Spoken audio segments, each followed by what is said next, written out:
Hey, good morning. How is everybody? I have a very, very, very exciting show today. I'm gonna go and share the show to our network, and I'm gonna play you a little freedom song, and then I'm gonna introduce you guys to Theo. And I'm so excited about today. This is gonna be great. This is a song for the times, yo. Show me your peace sign when there's no sign of peace. From the north to the south to the west to the east. From the top 1% to every man on the street, every woman rising up, and every child in the Middle East. It's the little things in this great big world, and it don't matter if you're a boy or a girl, and it don't matter if you're somewhere in between. I know you know what I mean. I wanna be standing next to you, standing next to you, when the revolution comes, when the revolution comes. I wanna be standing next to you, standing next to you, when the revolution comes, when the revolution comes. Show me your peace sign when there's no sign of love. You just can't sweep hate down under the rug. Too many guns, too many drugs. I got an olive branch, I need a dove. Cause I was born with every blood up in my veins. Every country you could visit, every city you could name. Everyone is different and everyone's the same. I mean, you know what I'm saying. I wanna be standing next to you, standing next to you, when the revolution comes, when the revolution comes. I wanna be standing next to you, standing next to you, when the revolution comes, when the revolution comes. Hey, show me your peace sign, everybody say hey. Show me your peace sign, everybody say hey. Show me your peace sign, everybody say hey. Show me your peace sign, everybody say hey. Show me your peace sign, everybody say hey. Show me your peace sign, everybody say hey. Show me your peace sign, everybody say hey. Show me your peace sign, everybody say hey. Show me your peace sign when there's no sign of love. You just can't sweep hate down under the rug.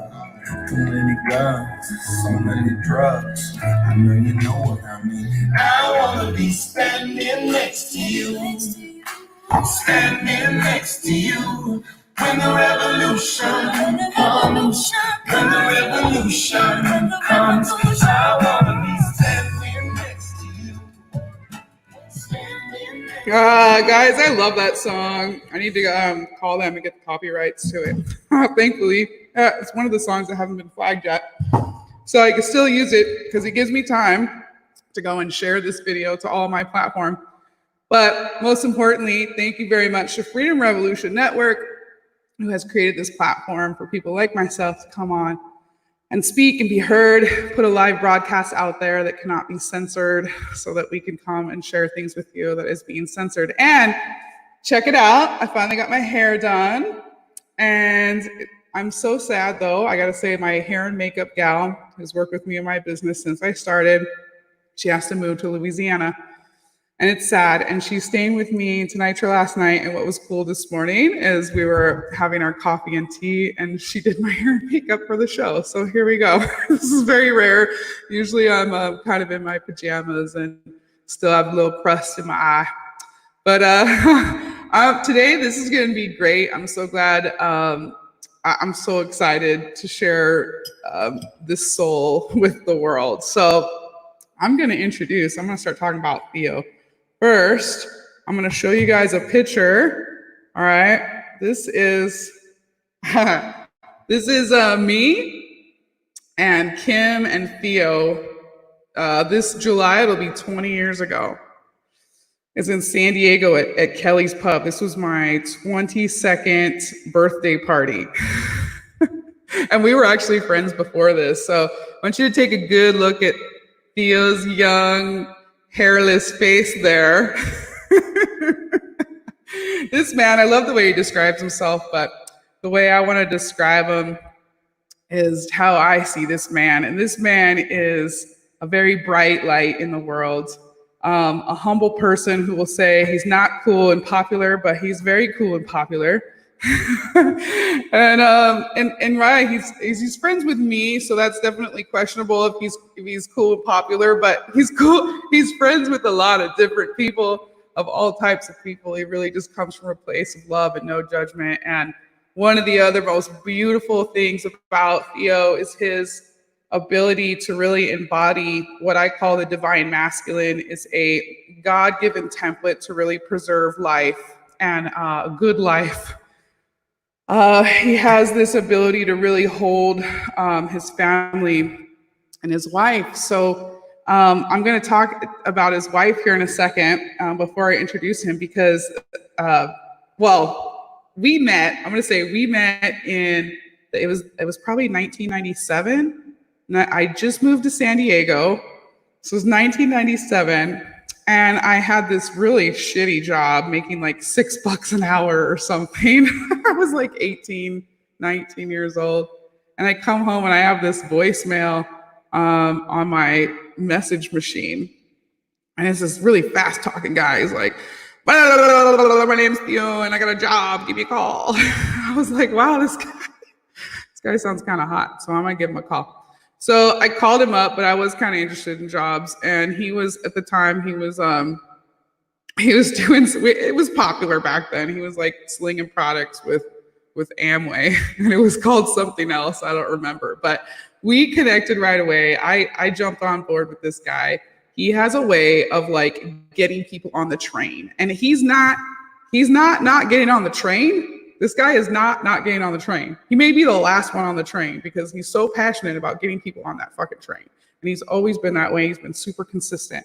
He's been married for 100 years. Actually, Theo, I don't know how long you've been married, but a long time, with his beautiful wife, Kim. So Theo describes himself as a misfit innovator. He's a part pirate, part hacker, he's 1 part pirate, 1 part hacker, and 2 part system creator. He's a crazy human being. He is a polymath, a conscious community member, a disruptor, and a healer. Definitely get you on the disruptor and healer part, brother, for sure. He is a crazy mix of kindness, compassion, empathy, and whoop ass. So the name of his brand now is called Vegan Bastard. And I like that. It's really good because a lot of people like that need that. I've needed that in my life. I've needed a good just slap across the face. Don't give it to me fucking nice. Tell me the truth, right? Like that motivates me, and it motivates a lot of people. It's why Bikram Yoga made millions and millions of dollars. It wasn't because he was a nice guy about yoga. It was because he was a dick. So some people just need that. And Theo comes from that place of authority. He knows exactly what the fuck he's talking about. So his wife, Kim, was diagnosed. I want to go back to a story of when I first did my first vegan cleanse. It was 10 years ago. I went vegan. I cleaned myself out. I felt like it was finding Jesus again. I was just like this enlightened being who couldn't shut up and wanted to tell everybody about it. And I called Theo and I was like, oh my God, alkalize your body. This is the most amazing thing. And he kind of laughed at me. We were both doing jujitsu at the time. So we were connecting on training martial arts and stuff. And, but the vegan thing didn't inspire him at the time. However, he did call me in 2014 because I was selling health insurance at the time, and we had a discussion about health insurance and alkaline water. And so what happened is Kim, his wife, got diagnosed the first quarter of 2014 with breast cancer, and they dove into dealing with it in June that year. So her story is amazing, right? She's a rock star, a courageous woman. She recently celebrated being cancer-free for 60 months, and this is without the use of chemotherapy, radiation, or hormone suppressants. So his mission is really food is medicine. Theo spent 2015 and most of 2016 as a chief operations officer at a medical meal company. His medical advisors were the giants of the food medicine movement. He attended over 100 hours of accredited continuing medical education. Good job, Theo. I didn't know all this stuff. So the funny thing is, right, you never know when these seeds that you plant out there like blossom. And I'm somebody who has had a lot of loss from standing up for love in many ways, right? And Theo feels like a win because what he did in 2014 was so amazing, right? He and his wife went on this healing journey together and cured her cancer from the whole vegan thing. So even though he laughed at me at the time, not only did they heal themselves, but I can't keep up with his success and how he's grown with this movement. Like, I believe he's written some books. I don't even think he put it in his bio. I'm reading his bio here. I don't know if his books are in here either, but like, the guy's on fire. Theo is on fire. So anyway, I know you guys want to meet him, but hang tight because I want to tell you all this stuff. So he's attended over 100 hours of accredited continuing medical education. I don't know anybody outside of that circle that has a better command of the role of food. So it's mechanisms and a deep dive into, oh my gosh, Theo, these big words. Nutrogenomics, you're gonna have to explain that to me. Or the role of food and how they relate to, oh my God, Theo. I'm just gonna have you come on now. These are like, see, this guy knows what the hell he's talking about. Words in here I can't even pronounce. Creating more. All right, he's got a lot of information on here. I'm gonna post all this because I'm not gonna read it all. It's a lot. It's a lot, right? This guy comes, he brings some punches. So it's cool. I got my vegan breakfast here, watermelon. I am going to bring on Theo. Are you guys ready? Hi. Here he is. Look at all that hair. Oh, hey, Theo. There's a ton of it. How'd you get so hairy?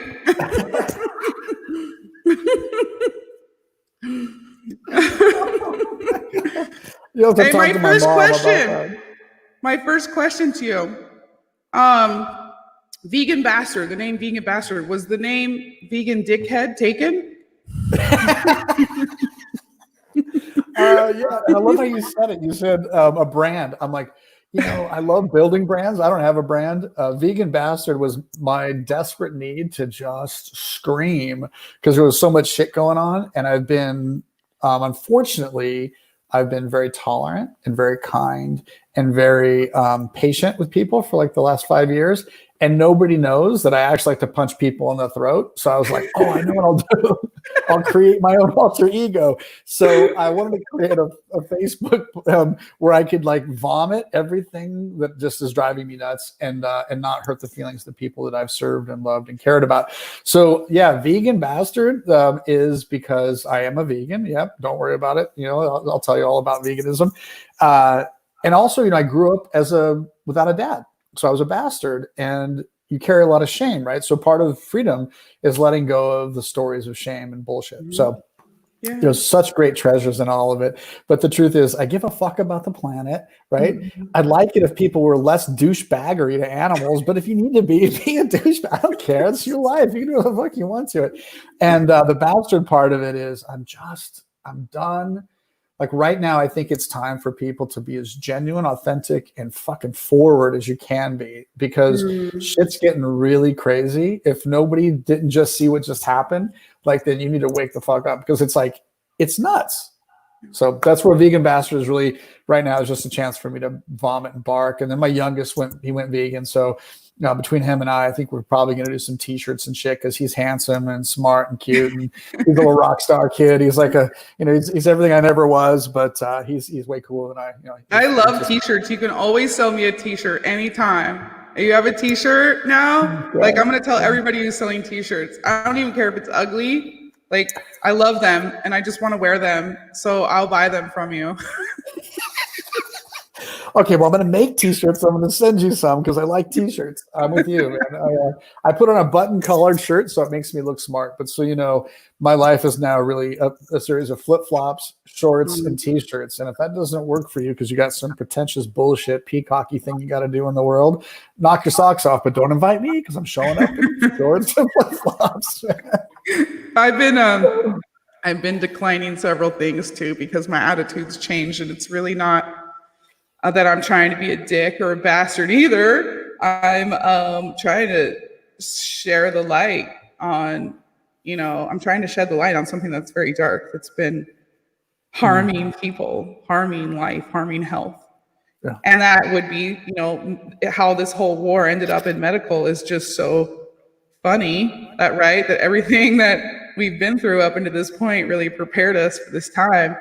And there's a lot of disparity there. So talk to us about just your experience, your transformation, and what got you this far so far.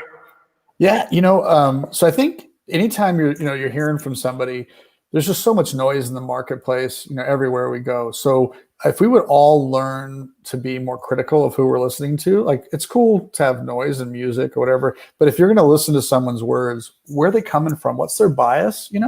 So where I'm operating from is shit isn't what they tell us it is. It hasn't been. I'm not a conspiracy theorist. I'm a guy who looks and says, oh, that doesn't match up to what story bullshit thing you're just telling me on the TV. And that applies to everywhere. But freedom is really my big bias, is that we're slaves. We're slaves. I was slave to the story that my dad didn't love me. I was slave to the story that everybody knew that my mom, the guy that she married, was a total dickhead and busted us up all the time, or that this thing or that thing happened, or whatever it is. So freedom comes in many forms. But honestly, we have to breathe and we have to eat, right? And we've got to keep our days on the planet long. The medical system is a clusterfuck. And if anybody's telling you like, oh man, these people, United States ranks for cancer survival out of 16 high-income democracies. We rank 8th for cancer survival, 9th for breast cancer. I didn't come up with that stuff. That's the World Health Organization, which now we all know is totally suspect. According don't get me to the started. so I think I've spent the last almost 6 years in that space, and I'm kind of to the point where I think it's like I almost want to just look at people and go like, come on, man. How many times does somebody have to tell you that you're either killing yourself or making yourself healthy? There's no in between. There's no moderation. Like, oh yeah, I only eat, shitty stuff sometimes. I mean, like you're either taking care of yourself or not. We're super self-destructive creatures. But how we survive, I have no fucking idea. Like we do stupid stuff to ourselves on a constant basis. But at the end of the day, you can manage and reverse 92 or 96% of the diseases, depending on who you're following, that we face in the United States.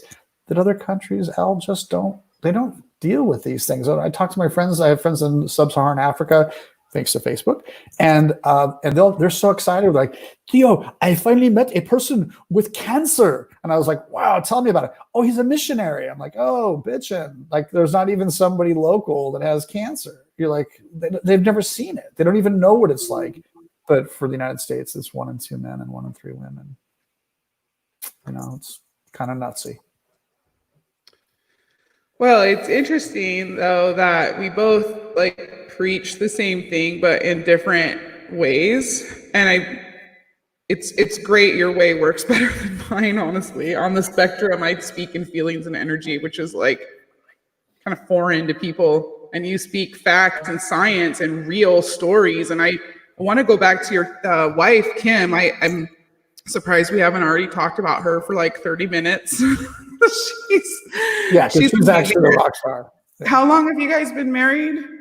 100 years. Let's see, 1992.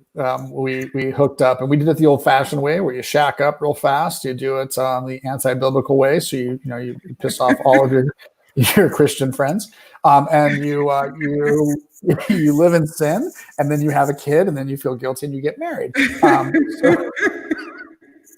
I have a feeling that's where we're headed to. So yeah, I'm trying to think. I think I've been. I don't even remember. I'd say that I think 23 years. This is our 23rd year married, 28 years together. I just count the years together because I don't really understand the whole like, I got a contract, and that contract once as soon as I made it known with the government, then it's legit. That's like, oh no, what was legit was the first time we decided we weren't going to be doing other people. So we've been together 28 years, and we've raised 3 boys. She had 2 beautiful boys. They were 8 and 9. They're in their late 30s, and we've got 5 grandchildren. And every one of our children, our boys, they're men, are good human beings. So I feel like that's my biggest achievement on the planet was I didn't fuck them up. That's it. Like I didn't ruin a human. I'm doing good in the world. Look, I didn't fuck them up. And so but she gets all the credit for all the good stuff in the world, and she is the rock star. She's my queen. She's 98 pounds of whoop ass, packaged in a Barbie doll look. So it's kind of awesome. She is. She's the whole package. I just love Kim. But so tell me what that was like. So let's take you back to 2014, and you guys are comfortably moving through life. Everything's good, and then bam, you find out that Kim has cancer. Tell us about that. Well, first, I had a heart attack in my 30s, and so I did what everybody does, that's smart, because again, we're not self-destructive animals. So I ate more. So I started looking more like Dom DeLuise than I did more like myself. I just kept getting fatter and fatter. So in 2014, I was 267 pounds, and my doctors were saying, please don't lay down in bed because you might die tonight. We need you to stay in a recliner until we get you into surgery. To which my answer was, well, I should probably just go have a couple old fashions at lunch, and then again at dinner, and then some more wine and more food. So I was just getting bigger and bigger. And we had businesses in both San Diego and Chicago. I came home on January 18th, and my youngest turned 18 a few days later. Kim turned 49, I think. Yeah, 49 at the time. And our youngest got married. No, sorry, middle one got married. Our oldest had his first child, and Kim was diagnosed with breast cancer, all in 45 days. And so we went from, yay, me with lots of acid indigestion at the time, and just like, oh, this is awesome, and then it just rocked our world, man. It just completely, it fucked up everything, because we had multiple businesses, because one's not enough.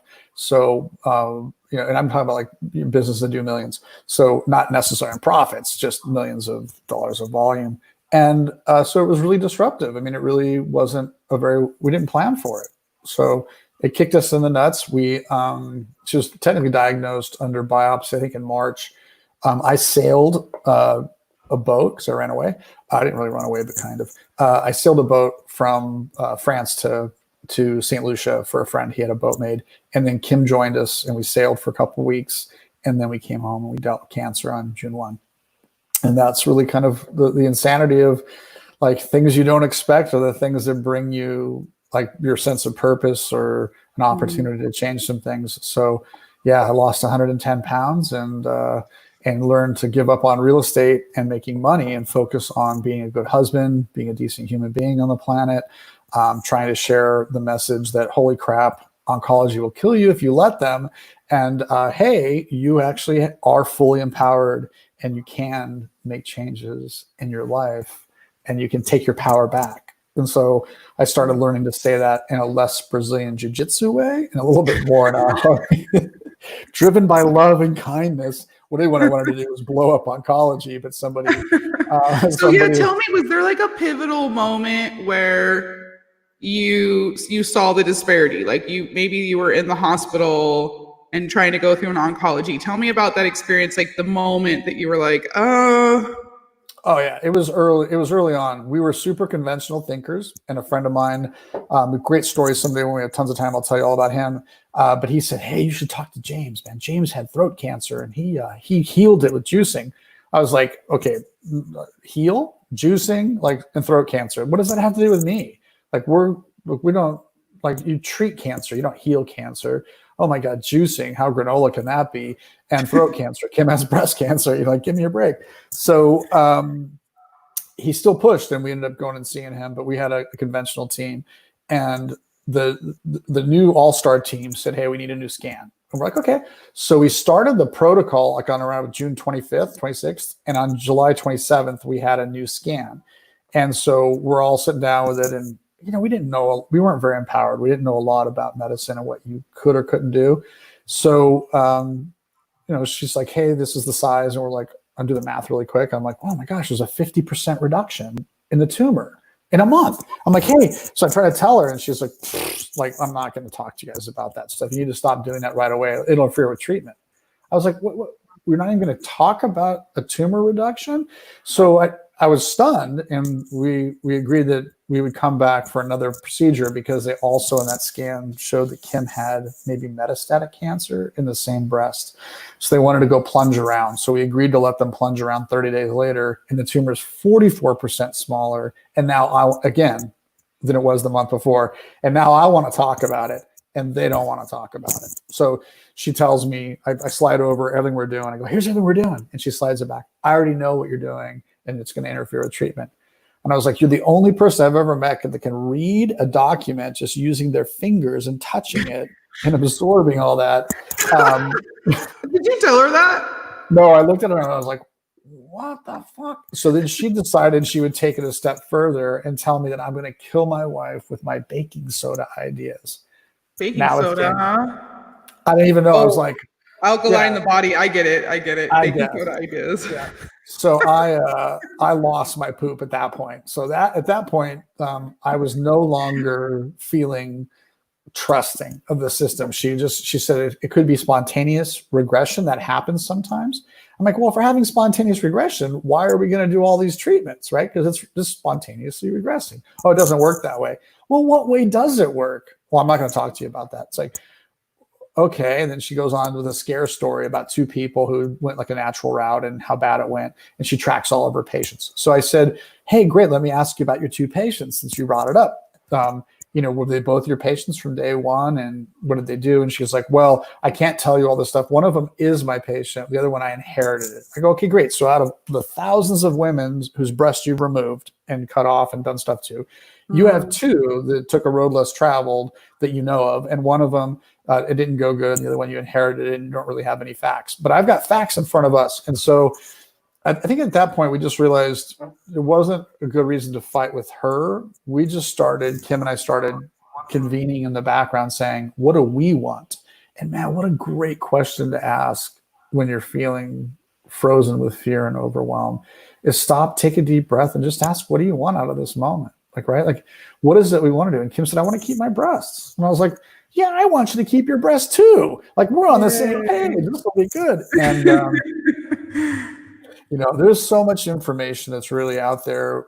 You said in the beginning of this that, I'm more about science and facts and data, and you're trying to share things that are a little bit more ethereal or difficult to sometimes quantify. Nobody gives a fuck about either one of us, to be honest. I mean, people don't want to listen to the shit they innately already know that you're trying to share. Some people do, but most don't. And it doesn't matter how many facts I come with. If I come with enough facts, you're finally just going to be fatigued and walk away and just say that I'm radical or some kind of bullshit. But there's they're not hiding the cure. Nobody gives a fuck about the cure. That's the truth. The truth is that nobody gives a shit. In order to cure cancer, if you're saying to me that I have to change my relationships, I have to forgive some people, I have to look at my connection, my sense of community, my sense of purpose, my sense of belief in myself. Do I even like myself? I have to stop eating like an idiot or an asshole. No, you know what? Just cut the breasts off. Just cut them off and give me some radiation because that sounds deliciously good and fast and cheap.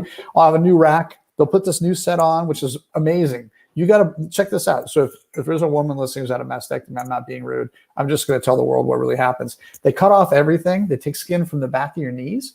They sew it on. They tattoo it. Those are called nipples. You can't feel them, but man, they look righteous. Like now you got a titty lift, and so you're like, that's how people are justifying it in their mind. But in their deep sense of self inside, they're terrified, and that's why they're making awful decisions. And we don't have good advocacy because we have a system of drug dealers and surgeons. That's what our whole system is based on. Cut it off, make the pain go away, but nobody's curing shit. I don't believe that to be true. Yeah, I never thought I'd see the day in my lifetime when insurance companies, it makes sense, I guess, if they're going to take the boobs off, they're going to cover the reconstruction of it. But that is actually a mandated law. That is part of HIPAA law, or it's probably its own law. Actually, it is its own thing, right? That women have a right to reconstructive. And I've always just in my own intuition felt a little EBGB about it because, that's like something plastic over the heart space, right? And that feels very restricting to me. Plus I'm already a bigger boned girl, and I thought big boobs would make me look really fat. So I was like, no, I like the real natural. Yeah. I don't care about implants and everything else. None of it bothers me. Like there's no judgment on it. What I do have the ability is to assess the system and say that we outspend the world and we deliver crap. we rank ninth for breast cancer survival. So people always ask, where should I move to if I have breast cancer? Japan. That's the number one. But you can move to 8 other, high income democracies. And high income democracies mean that you don't have to give up your lifestyle that's ridiculous, because it is ridiculous. High income democracies mean that we're the best consumers in the world. We buy more shit from people who are broke so that we can have more shit to put in storage and garages and make all of our neighbors think that we're awesome and super successful and arrived. And at the end of the day, we're just destroying everything around us. I mean, literally air quality, water quality, soil quality. I mean, fuck sticks. Like at the rate we're going, we're getting beat up pretty good. So I don't care what people do. And I definitely have compassion and empathy for men or women who cut off body parts and have them rebuilt and restructured. I'm not asking anyone to feel guilty. And I don't think they were foolish by any means. I think we have a system that is super flawed. But honestly, today I care so little about it because I think there's so many bigger emergencies. Like cancer is nothing. If we don't figure out how we're going to become free-thinking human beings, I can't believe what's going on. I mean, freedom revolution, if you're not using this, man, you're definitely part of the problem. Right. I mean, this was I'm not trained to do a radio show or broadcasting. I mean, I don't have anything formally, I don't have any, I don't know what I'm doing, but I'm really pissed that my stuff's getting censored. And it's like how to make, a blueberry smoothie to increase your immune system. Censored. A blueberry smoothie? Are you fucking kidding me? All right, time to get on Freedom Revolution Network and let her rip. That was it. It was the blueberry smoothie that tipped you over the top. Yeah. All this, I would post something that's instructions, or on the side of the mask box it says like, this won't protect you from coronaviruses, right? Censored because it's false information. It's on the fucking box. Get real, people. Yes. The mask thing, I'm like you. I'm really getting sick of it because it was bugging me for a while. And I realized everywhere I go without a mask, nobody ever has said shit to me. And I don't know if it's because I look like I can kick their ass or if it really doesn't matter. It's like 50% of the people kind of are, 50% of the people aren't, but I haven't had anybody give me any shit. They give me shit when I post my opinions about it on Facebook though. Oh yeah. Yeah, everybody's a bitch. Everybody's a bitch on Facebook. I'm so excited about everyone who's like, stay the F home, wear the effing mask, don't be an idiot. Your pseudoscience. I'm like, oh my God, my pseudoscience is published in journals. That's the pseudoscience you're talking about? Meanwhile, they're just quoting the decision of the day from the CDC. I'm like, go back. I mean, it's like, you don't wear a mask, don't need to be wearing a mask. Well, okay, wear a mask. Don't wear a mask, save them for frontline, hospital workers. Maybe you could wear a mask. And somebody else says, don't wear a mask. Oh, definitely wear a mask. And then you can't even go into a store without a mask. And you're just like, at some point, when you look at the literature, it said it. We knew it all along. It wasn't like this was new. So I started speaking out on it. And I found out really fast that smart people can get really super stupid. They can become idiots. And so, for me, it's free thinking in spite of tyranny and idiocracy. Because none of this is like a surprise to some of us. We've been saying it, not from a conspiracy theory, but in February, I had to make decisions. We have cancer patients. We have a cancer center. They're traveling internationally. What does an infectious disease look like? Hey, if this is going to hit the United States and other countries, how long should we, what should be our plan? Should we shut down? Should we make smart decisions? And so we started looking, and I started talking to epidemiologists and infectious disease specialists, because guess what? They get cancer too. So I have this great network of people who have cancer, who are in great, powerful, smart, all-knowing positions of academia. And we all kept saying the same thing. It was like the numbers. And we started sending out emails. Hey, we're expecting 1,500 deaths the first month, 2,500 to 10,000 the second. We're probably looking at similar on the third, and this should pass. I'll bet you when this is all sorted out, that 100,000 number isn't 100,000. It's going to be somewhere less, but let's just say it's 100,000. Let's say it's 200,000. It doesn't justify any of the shit that we did, any of the bad advice that's been running around, or polarizing people against each other. That's stupid. So how did I know it, or how did I see it? Am I super smart? No, I just didn't buy into the narrative. I started asking questions. I was also blessed. I was in Costa Rica, and Kim's in San Diego telling me they're talking about shutting down California. And I was like, what? No way. That'll never happen. And then she's like, they're shutting it down. I was like, what? This is insane. Yeah, So imagine the day when I found out they were shutting down Vegas, right? Oh, the city that never sleeps. Like what? Oh, this is the time, man. This is it. We've been preparing for it our whole lives. This whole biblical thing, it's on. Vegas shutting down. That's when you know who the organized criminals really are, right? Because organized crime in the old days, the mob would have never let that shit go down. Because now you know who's in charge, the new mob. It's called government, right? So it's like, hey, yeah, let's do all this insanity.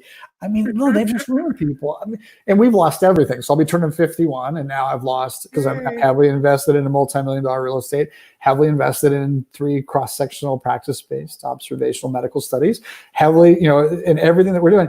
And it's like, oh yeah, Costa Rica freaked out, so they're not going to open up and see guests until January. They're talking about January before people can start traveling. That's so crazy. How do you make a $30,000 a month mortgage payment for a year with nobody? It just doesn't work, right? So I don't care about the loss, because with every great upset comes incredible opportunity. This is the best of times. This is genuinely an opportunity to reset some shit, or to just go ahead and lay down and get stood on. So it's either stand up or be stood on. That's it. Well, it's binary. It's great. You're on, and always there's this divine timing, and you're right. And I feel like I've been given a lot of grace with my lifestyle, maybe because I just am a very loving person and I carry that vibe, which keeps me high vibe. But that being said, I know what it feels like to reset my body and be in homeostasis. And I'm not right now. Not my immune system's so strong. I'm not showing any diseases, but I've got some inflammation and just some not like, I don't want to think of it like weight loss, but really just lightening up and opening up channels for higher vibration. Like I'm being called to really do that and to step it up. So I'm planning to juice and do smoothies all summer. One, it's hot as fuck here, so it's hard to eat anyway. I can kind of live on watermelon for the most part, but I really wanted to be intentional about it. And so I would love it if you would talk to us now about juicing, since I'm on my way to Sprouts today. Well, first of all, so there's I believe in open source. I believe that if anybody has knowledge on how to save somebody's life, you better not be charging for it. You can charge for service, you can charge for products around that, but the knowledge itself should be open source. It was freely given to us. We built on it. So if you go to thevidaprotocol.com, so VIDA protocol, hopefully you can spell that, thevidaprotocol.com, literally you'll get the entire recipe that we use with patients, that we used ourselves, that I used, right? So I don't have any heart disease anymore. I don't have diabetes anymore. I don't have anything anymore. The only thing I get is occasionally I'm reminded that I'm an addict and that I'm a food addict. So when I get stressed, like the world shuts down and I lose millions, and just like, I'm like, oh my gosh, I went from on point to completely smashed, and I don't qualify for any government cheese, so I don't get any cheddar. So I just got to make my way and all of this. So what did I do? I ate plant-based, and I ate and I managed to gain like 30 pounds, which is nuts. So I did the same thing. I started with a 1-day fast, and then I was rolling back into a primarily juicing protocol. So that protocol, if you look at it, the recipe, don't freak out. If you can't get everything, or you don't want to get everything, don't buy everything. But if you would actually, if somebody had the interest in doing an analysis on it, if every essential nutrient you need to get in your body for optimal health is in that recipe.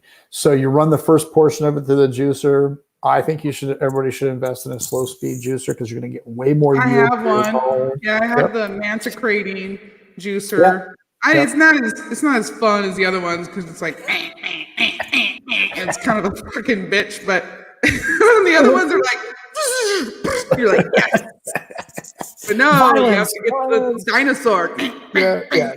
Go slow, man. This is a sacred moment. You're about to feed the most intricate machine on the planet, so it might justify. Love the food that you're about to make. But put it in the juicer and then pour that into a blender and then add the rest of those ingredients, because you should never juice berries. The little seeds that are on them, so that should always be in the blender. You should be consuming those. And now you're talking about the most anti-cancerous, antioxidant, nutrient-dense, nutrient-diverse gift you can give your body. If you're worried about weight loss, up the ground flax, chia, and hemp seeds, because there's a good amount of calories in those. Feel free to have a half of an avocado or an avocado if you like those. I do with cucumber and onion and stuff like that, or a salad in between. But do that 3 times a day and tell me how you're feeling. Because I can tell you that I went from 267, obese, unhealthy, couldn't sleep, all that stuff, to winning 11 months later, winning a Spartan 300 competition as a raw vegan liquiditarian. Like, I mean, all the way through. I was the only person who could complete it in under 20 minutes. The only person. Wow. So Wow. It's amazing. The last time I went through the detox, it was a bit of a problem because you remember how you were saying, it's people aren't willing to like let go of certain toxic things in their lives. Like, you can juice all day long, but if you're thinking negative thoughts all the time, or you're in toxic relationships, or you're in a job that you hate, or there's things like that that are always disrupting your field, it's going to be hard to get better. Like, you have to find that true peace, and like you were saying, that sovereignty, that ability to just ask questions and to just kind of take, like, you have this protocol, but you're like, hey, don't like police yourself to that protocol. You have to kind of get in tune with your own body's consciousness to utilize that protocol, but like make this so that it's a journey for you to where you're nourishing yourself and resetting, but not depriving yourself and feeling like, because everybody associates fasting with starving. And I think that's why I'm feeling a bit nervous about it, when you realize that maybe that first week is like the detox, and then it's like Superman feeling, Juice feasting. So change our vocabulary, change our perspective, because I think this is a great segue. If freedom is the theme, then the dialogue has to be, what story am I telling myself? That's the dialogue. You can't have freedom if you're not addressing your story. And your story is never the first answer. What story am I telling myself right now? Then you get an answer. Well, where's that coming from? What story is that based on? And pretty soon you get down to that underlying thing. The truth is, the body requires nutrition. And that nutrition comes in the form of plant-based, 100%. If you want to reverse disease, it's it. If you want to hang on to fish or elbows, assholes, or earlobes, knock yourself out. I don't care. Like, it doesn't bother me at all if somebody wants to, but the science will always remain the science. And by science, I mean that which I can observe, declare as accurate, and repeat over and over again. If I can make it happen over and over again and give it to you, you can make it happen over and over again. That would be what I would call science. That's as much as I need for it to be science. I don't need a douchebag with a PhD to say it's science. I don't need 10 doctors to agree. I don't need the news to agree. I just need something to be observable and reproducible. And so when you look at the literature, I can give you the fast one is the strongest research and outputs were always like between Esselstyn, Ornish, Furman, and those guys. They always were able to show that you could reverse diseases fastest on a plant-based diet. And they went as far as to go like, no salt, no oil, no sugar. And now all of a sudden, everyone's emotions are constricting. So like, okay, set that aside for a second. The Adventist Health Study -2 is 90,000 people from San Diego to the northwest of Canada. And they're Adventists. They're already healthy. They already have low body weight. They already exercise. They already are quick to forgive. They already have strong community. They already eat from the earth.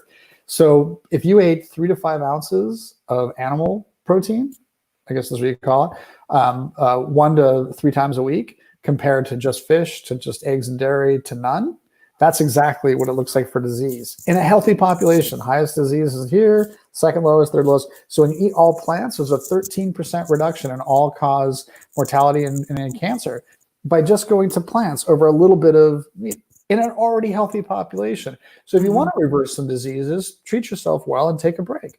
I don't care though. If somebody wants to do whatever they want to do, I'm just not going to give you the stamp of approval if you're calling it a disease reversal diet. But I think the thing that we could all do, regardless if you have a disease or a syndrome or whatever, is treat yourself like you're the most amazing thing on the planet, not from a place of like ego, but from a place of wonderment. Look at how intricate your body is. Every minute of every day, every second, there's thousands, tens of thousands of complex little transactions, like the P53 oncogene suppressor gene that does its job, and this whole little genetic scaffolding. If you don't eat right, if you're stressed, if you feel misunderstood or isolated or not getting enough rest, it'll mutate. But if you get it all right, it'll call back in the mutations and it'll fix it all, and you'll fix yourself. So you have all the power. The only limitation that we face as human beings is the one that we put on ourselves. That's the only limitation. That's it. We were talking about this analogy this morning with Mel. I said, if you take a flea and you put it in a jar with a lid on it, it can jump 1,000 times its size. So it'll just hit the top of the lid, and then you take the lid off and it still just jumps to the top of the lid, even though it can jump out because of the conditioning. So it all came down to that the human condition is not that we're limited. We're not limited. We just create the energy by being attached to those stories, like you said.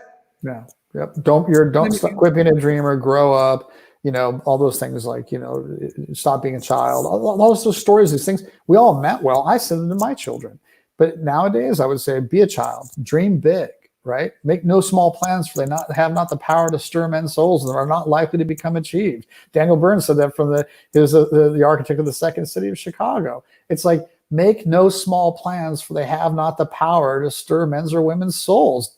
Make big plans, but do something big on the planet, or wear a mask and yell at me for not wearing a mask and tell me to stay the fuck home and do all that stuff. Whatever. Like, you be you, I be me, but don't sit there and dictate shit to me. I'm not dictating anything to you. I'm not saying to you, hey, quit being the person who's like destroying our medical system. Our medical system is broken because of us. We can blame Bayer, we can blame Monsanto, we can blame whatever else. But when we walk in faced with two choices, the doctors on the other side are saying this: my patients won't make lifestyle changes, so I have to prescribe a pill or surgery or whatever. Really? No, we could make changes. So we're demanding, as consumers, we're demanding a magic fix. We all want a pill. Can I just take, isn't there a pill for that? Yeah, but it'll make your eyes bleed and your dick grow small. That's okay, man. I'll take blue pills, and does there an eye bleed medicine? Like how about like nobody talks about that. By the way, if you're a guy and you're a little older and you're like dealing with erectile dysfunction, try going plant-based. You'll be a sexual athlete in a matter of weeks, man. Yes. Like, yes. That's so important. That's so important. That is. Moving your eros is like, look at this face. I'm going to be 42 this year. Wow, you look young. Right? Yeah, you still look like a baby. It's good hydration and it's good sex with love making. Love making. Nice. Well, I'm going to be 51 and I'm feeling a little bit like I've been pushing myself because I've been super driven. And you mentioned homeostasis before, and I think that is a true statement, is that each of us has a different homeostasis. Each of us chooses to be more introverted or extroverted. We choose to have more relationships or fewer relationships. That's fine. There's not a one size fits all, but there's a genuine truth. And the truth is I pushed myself really, really super hard. And I'm super blessed that the coronavirus just came along and everyone freaked out because of a virus that's a little bit worse than the flu. Let's all shut it down and completely start over. I'm like, fuck yeah. Because the question I'm asking is like, who do I want to be when I grow up? Like, where do I want to live? What do I want to do? Do I still want to keep doing this? Do I want to keep serving people with cancer? Because after doing the studies, I can tell you right now, the strongest medicine on the planet, and I can prove it, is right here. That's true. That's another reason why I think I've gotten away with my lifestyle the past couple of years, was just so much power and sovereignty, right? There's so much power in me finally like being accepting of my emotions, sitting with them, looking at them, aspecting with myself. Like, there's a lot of power in that. And I'm still, just like you, I'm still a processing person, and I'm still trying to figure things out too. Heck, I finally got my photography business going, and I'm actually slowly opening it back up. But yeah, it feels like almost like we're in a place where we have to reinvent ourselves, and really I have a sense of responsibility as a conscious person that what we're creating right now is really important, right? We think systems are down, and they're not going to survive. Many of these systems are going to be collapsing very quickly over the next year or two. And that gives us an opportunity to like birth and recreate from a place of more sustainability, place with more principle, place with more ethics. I apologize. I'm sorry for all the people, and I might say that what I'm really doing is just actually just using words to sound sort of not like a dick. So I'm sorry for the people that are going to lose their life savings. I already did, so fuck off. So this is actually a great time to really redefine or reveal, because you were saying like to sort of create like who you want to be. Or I think it's about revealing. I think that we need to go back to being more childlike, and that's one of the reasons that I really like plant-based eating, and then I also go to veganism, is I just simply like the idea and the belief that nothing has to die in order for me to thrive. So that's as far as I have to go on that shit. But my capacity to receive and give love has been amplified in the decision to live a little bit more aligned with nature and a little bit more aligned with common sense, a little bit more aligned with the idea that really I don't have the right to destroy the fucking planet. I don't have that right. You know, people are like, you don't have the right to go out of the mask. It's not your right to make those decisions. Fuck off. You're busy throwing trash in a trash can. You just bought a bunch of bullshit and you're financing confined animal farming. 9.3 billion land animals in the United States alone. Fuck off. Like if you're financing that shit, don't talk to me about anything, because that's the most destructive force on the planet. We have the majority of the farmland, 75% of the United States. We feed 25% of the world. The majority of what we grow is to feed cows or to make fuel. That's the majority of the bullshit crops that we do. And then we have to poison those crops because we just keep planting the same bullshit in the same space over, raping the planet till there's nothing left in the soil besides the poison that we put in it.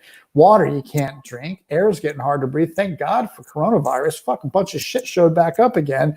Like, oh my God, look at LA, clean air quality. Look at fucking dolphins in places you haven't seen dolphins in forever. Yeah, it's astonishing. It's astonishing. There's something to be said for indigenous tribes, and there's something also that should be, I don't know, maybe some cracks in the mirror that people are starting to see around the impression of what indigenous cultures really have to bring about all sorts of things with connecting and love in the tribe, to growing from the earth, to composting and putting that nutrition back into the earth, to honoring earth like as the mother spirit who holds us here with a lot of love, really. I mean, if she wanted to by now, she could have probably wiped us all out, but we're still here.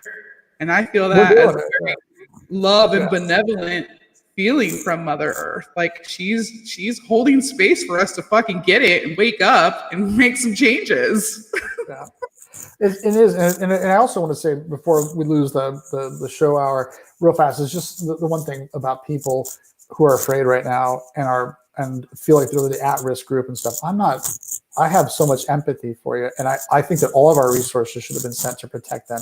We could have done ready-to-eat meals. We could have done all kinds of social support. We could have given them devices and tools to stay connected. We could have figured out how to create safe spaces for them to be able to interact with family members. We could have figured out lots of things. We could have figured out early on that asymptomatic transmission was bullshit. I read every single study, and 2.5 weeks ago, I started publishing. I said, there's not a single study. There's not a single case that's evidence-based that shows that anybody made somebody sick without symptoms. So maybe we all could have been better to the at-risk individual, or could have done something. So I'm not saying to somebody that I don't have empathy, but the solution is not going to be in feeling bad for you. The solution is going to be in taking action. And it's time to take action. I mean, that's really if you want to be free, you've got to move about freely. You got to take responsibility for the decisions you make and the impacts you make. And if you're not making much of an impact, well, you're still fucking taking up space. So, maybe you can do something. Everybody's got gifts. Everyone's got gifts to give. That's Everyone right. does. 100%. Everyone does. 100%. Wow. Thank you so much, brother. Just like that song, I want to be standing next to you when the revolution comes. Well, it's fucking here, and I'm standing next to you.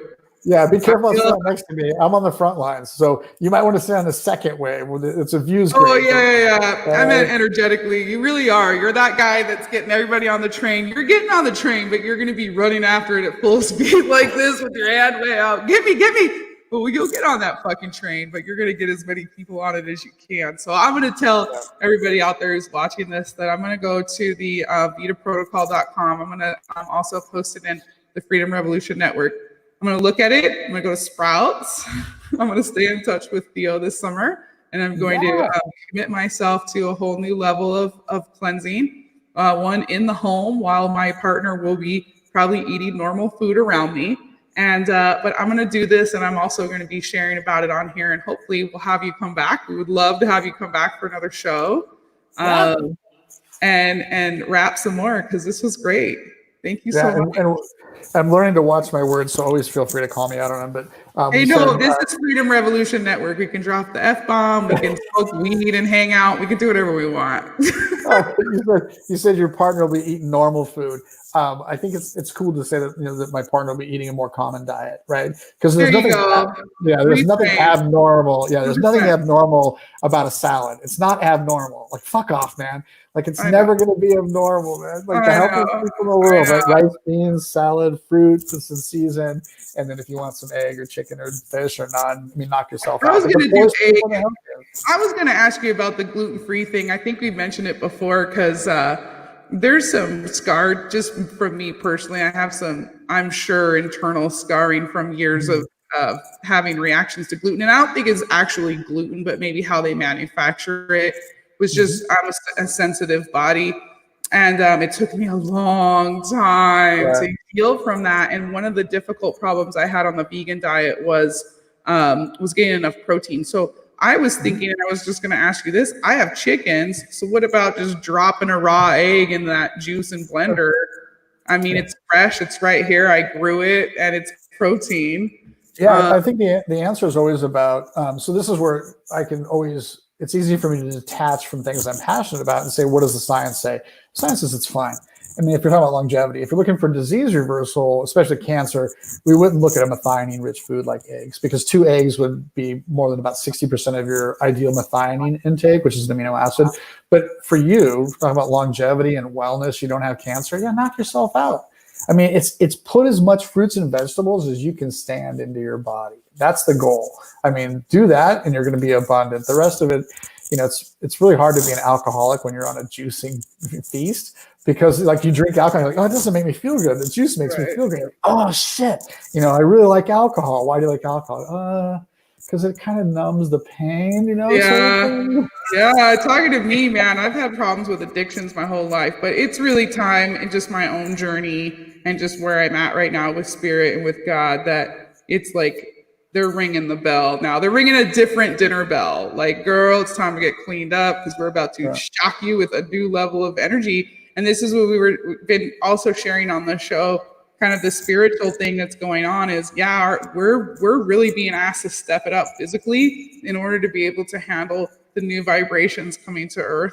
The love vibrations alone, just in the body, like to be able to sustain that, we have to clean out that shit. Speaking of cleaning out, I got to run to the bathroom, but I want to keep going. So can we do a quick break so I can go potty real quick? Yeah, absolutely. Let's do it. All right, I'll be right back. You can totally keep going.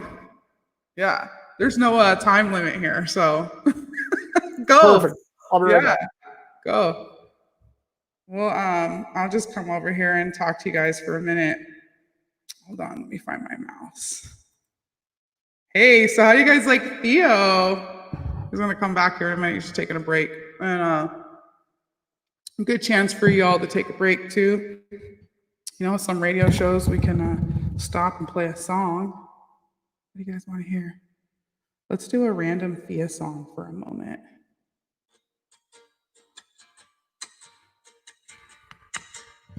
And if you have any questions for Theo, let me know if you have any questions. The words that I use, I follow what feels good, that raises my vibe. Trusting my soul as my number one guide. I embrace and embody all that I am. Human and messy and part of God's plan. And I ask the magic question. How does it get any better than this? How does it get any better than this? How does it get any better than this? How does it get any better than this? I am creating the world that I see. Everything is a reflection of me. I speak energy fluently. I am aware. I know what my dreams are and how to get there. I am the author. I'm scripting my life, creating magic and wonder, one word at a time. And I ask the magic question. How does it get any better than this? How does it get any better than this? How does it get any better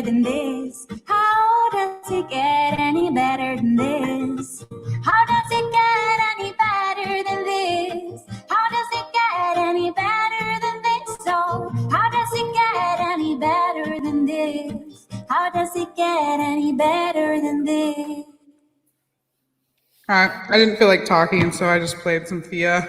Nice, right, good. I no, it's the joy of living the life, like walking your talk, right? Is so Yeah, it's yep. so Ask I the got magic question. I went and I decided I got on the scale and I owned that I had managed to put on like 30 pounds since getting back from Costa Rica because just processing the stress, I dropped to addiction, right? So like, whoa, how'd that happen?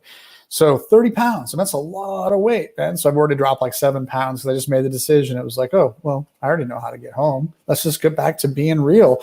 Well, the downside is you get to get clean. So I was like, oh, I got to go potty. And I mean, I had to go potty. So I got to do that. But you were asking about IBS and IBD, Crohn's colitis. I mean, these are complicated. These are different disease presentations. And I just, I want to be gentle about it, but I want to be truthful. My truth is that when people have their flare-ups and they're struggling, it's because they've also been going through some very emotional experiences. They're oftentimes feeling rejected, isolated, or like a failed relationship has just occurred or something else, or they're very judgmental of self. So we're really hard on ourselves. We don't usually like ourselves, and we need to change that, right? So I would say for Crohn's colitis and other things, it's cool if you need to cook some food first and kind of cook veggies and stuff to kind of ease your way in, so it's a little easier on the digestion or something. If you need to bring some starches in like potatoes and beans and stuff, knock yourself out. If you have foods that you have sensitivities to, because you're right, it isn't gluten. It's the unnatural way that we process stuff. It's all the additives. And it's the fact that we love in this country to spray glyphosate on our wheat right before we harvest it so it doesn't mold. And then we eat all those products and they still have all that bullshit in them. So, eat whole foods in their most raw form if possible. If you need to cook them, you cook them. But let's stop buying shit in packages. Even the gluten-free food, I guess that's where it's like, well, when I moved to Vegas, I've been on a good, healthy, gluten-free diet. Paleo stuff was working really well. Yes, please show us your hair some more. Freaking love that. What was I talking about? Damn. Sorry. God. I just noticed I had a bunch of flyaways and I was like, oh my God, I'm on TV. Before you go, can you do a little like hair thing? Just take it out and play with it. Sorry, Kim, I'm not flirting with your husband, but his hair is like. Yeah, I love when people are like, oh, I went vegan and my hair fell out. I'm like, well, you fucking did it wrong because, I started this in 2017. In April 2017, I said, I'm not going to cut my hair anymore. And it was up here. And now it's that crazy thing. But no, you're right. So I think, but genuinely about Crohn's and colitis, IBD and IBS, please give consideration to this idea that it's impossible for others to love us if we don't love ourselves. Really? And my biggest lesson, that's what eventually healed my gut, was doing belly button exercises at Korean and telling myself, I love you, my belly. I love you, my belly. I love you. And doing these damn belly button exercises. But it's true. It's very related to gut sensitive people, often empathic people, or those who have a more of an intelligence center in their gut. We all have kind of different dominant centers, and some of us, including myself, when we have a gut feeling about it and we don't honor that, our health is going to go south. I think the unexamined story, what we learned in cancer was the unexamined story is poison, right? So like if we don't create the space to create calmness, then all that's really happening is the autonomic system is constantly in a fight or flight, or holy shit, something's wrong and I don't know what it is. And so that's going to end up robbing us. It also then destroys gut balance. So does the environment and everything else. So the goal is to long-term is, listen, you screwed it all up over a long period of time. You're not going to fix it overnight, right? So it's just about consistent behavior that lines up with either science or common sense. And then our intuition.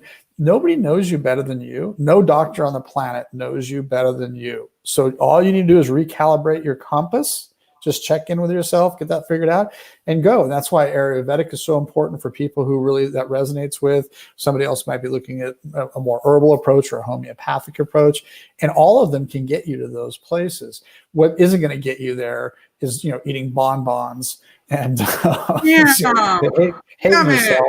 That's not going to get you there. I've had a serious problem with sugar lately, and what was funny is I got so good. I was like such a food ninja for such a while that I felt so good, and I came to Vegas and I fell in love with Sal, and then I was like, fuck, I can get away with so much stuff, you know? And now, Yes. man, I'm paying for it. So in a way, that's the biggest price I pay, is that the addiction, Oh, because there are times where I'm like, I legit like have to feed this to my body right now, even though I don't want it. It takes a lot of aspecting, right? Why am I doing this? Like, mhm. it's created to be addictive, so it's kind of a mind fuck. It is, and those addictions are real. And I don't need to be flippant about them. But I don't believe that you can be a free human being if you're a slave to a vice and addiction. You can't be a free human being. Which is, again, you can be a slave if that's what you want to be. Then be a slave. Just pick wisely. Thank you so much. Pick. Hi, Kim. Yeah. She's Is that on. her? Yeah. Tell her to come in. I want to see her. Hey, gorgeous. Hey there. Whoops. There it is. Wow, you look amazing. Thank you. So yeah, we're in a beautiful. competition. I'm listening upstairs and I can see him doing his hair and I'm like, I'm not offended. I'm the one that gets to rub my fingers through it. Yeah, but we do have a hair competition. And when we got here in Idaho, my little granddaughter, my second granddaughter, her hair literally is down to her butt. And she goes, you're not supposed to have long hair. Men don't have hair in ponytails. And he goes, what about Jesus? And she goes, Jesus didn't have it in a ponytail. And then they both went down and flipped their hair back and forth. It was hysterical. I love it. Like, I think we should just do mini clips of Theo taking his bun out. Yeah. I might obsessively watch that a few times a day if that doesn't creep you out. Not at all. You know, I love it that you guys just put up with my weirdness. Thank you. Oh, we love you. Love you. I Look saw at- the did you picture see- today. Yes. Did you see our picture? Yes. So many good memories. We're still really good looking. Well, let's try to recreate it. We're still pretty. Yeah, it's awesome. I love it. Someday you'll have to have the conversation of how you guys met. It's pretty crazy how we all met. It was so It neat. is crazy. I got to come out and visit you guys too. I just, since things have slowed down now and it's hot as hell here in the summer, like, guys, let me know. I'm doing serious about this juicing thing, and it'd be great to come and see you. Thanks for popping in here. Thanks for both of you guys being you, for your divine union, for your that sacred love that you bring here. And I know it's not easy, but you just do it. So you guys just rock it. You fucking rock it, both of you. Thank you. Well, we love you. Thank you. Tell us about all your websites too before we wrap it up, because I know you guys have books and websites and all kinds of Love you. Love you. offerings. Bye, Kim. Love you. She said she loved you. Love you. Yeah, gosh. So it's a time of great change, right? So none of the websites will go away because I'm always transparent. Like, I'm just like, fuck, I've been me my whole life. Some people love it, some people hate it. No, fuck it. Okay, whatever. I can't make everybody happy. I think what's coming up for us, is a pretty big shift. We're in Boise, Idaho today. I went to Sacramento. We demonstrated and celebrated with free thinking Americans. About one out of every 5 is clearly a Trump fan, which is awesome. That's good for them. But I'm not apolitical, and I'm not a centrist.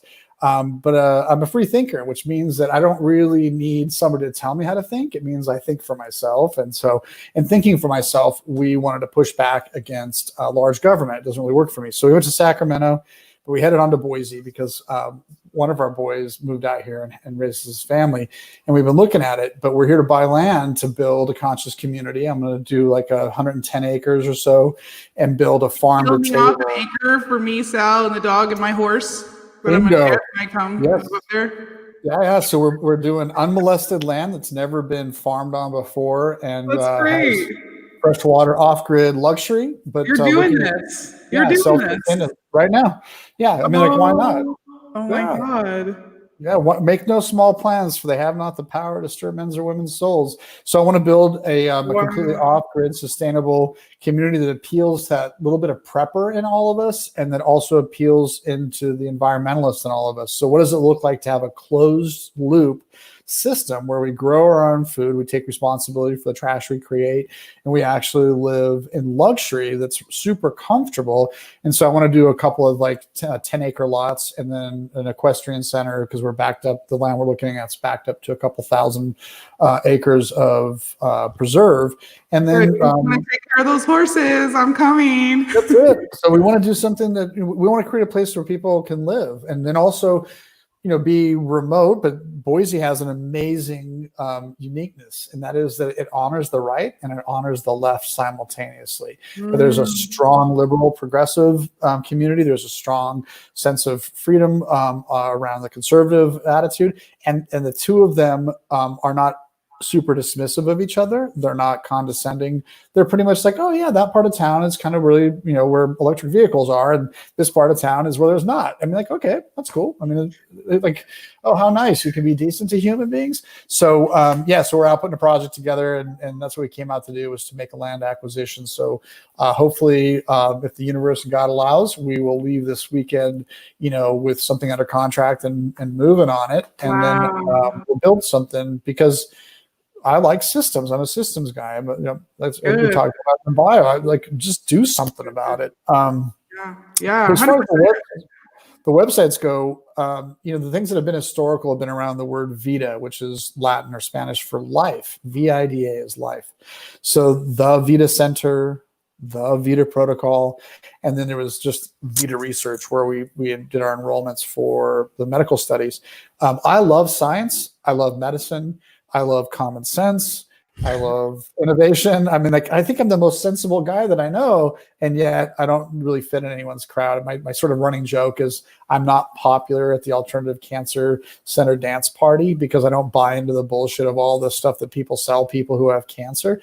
And I don't fit really well in the oncology dance party, because they're like, oh, he's an alternative guy. I'm like, I'm what in the world is wrong with people? At some point, you got to think how many of those intelligent people are just kind of in on it, because it's like, how do you not know? How do you not know at this point? Like, but at the same time, I have to be humble and say there's a lot of censorship going on out there. So again, us coming on here and doing this, just going live and broadcasting what we have to share is really important. So I want people to be free. It's a freedom network. I want you to be free. Yeah. Freedom revolution. So here's to our freedom. Here's to our freedom. I just drank all my. I think too. We were all pretty highly trained in grade school. You didn't want to stick out. You wanted to fit in. Now is a bad time to be fucking fitting in. Like, don't be an idiot, man. You're either going to be like a conspiracy theorist, or you're sucking big government's weenie. It's one or the other. That's fitting in. That's the two fitting groups. Right. Such a strange time. So strange. Yeah, the government's not smarter than you. The government will never be smarter than you. If anybody believes the government needs us because we're all so stupid, that's called Idiocracy. It's a cute movie. You should start watering your garden with Gatorade, and you should just fuck off and stop talking, because it's like it's insane. Like, please, we need less government, right? We just got to be better to people. I don't need the government to tell me to be a good person. I really don't. I think I should be able to be a good person without the fucking government telling me. So, it's kind of sad that the president has to put together an executive order to put a law together called right to try. Now, right to try is a law that says if you're terminally ill, now you have the right to try alternative treatment. So imagine that little step that he just had to make in 2020, when everybody should have the fucking right to try whatever they want. It's your body, and we want to ask consent for, like, I want someone to ask me before they kiss me. Like, I'm in a monogamous relationship and not dating, but when I was dating, didn't really appreciate people just diving in without asking, right? Like, it's my body. Ask before, or the stuff I put into my body, right? I mean, this is like, I should be able to, if I don't feel comfortable, and so many times I've had medical experiences that were so creepy, Theo, just hideous, intense and traumatizing. And maybe I want to go to acupuncture and drink tea. I mean, why? What's wrong with me for wanting that? Yeah. I'm sensitive. I know. Why do we have to spend so much money in studies to prove what we all could say was true? We're all looking at it, we're like, hey, look at, Oriental medicine, traditional Chinese medicine has been around for a long time. They've been managing diseases. For us, we're fully integrative, which means that we're evidence-based with I still do have, as an integrative, I still definitely have great value for the organized academia and learning. But I also can see where it's been polluted. And if you can't see where it's been polluted, then you're blind because you have so much cognitive bias. You want to keep proving your story. Here's what I want to prove. I don't know shit and I'm learning it. That's what I want to prove. I don't know shit and I'm learning it.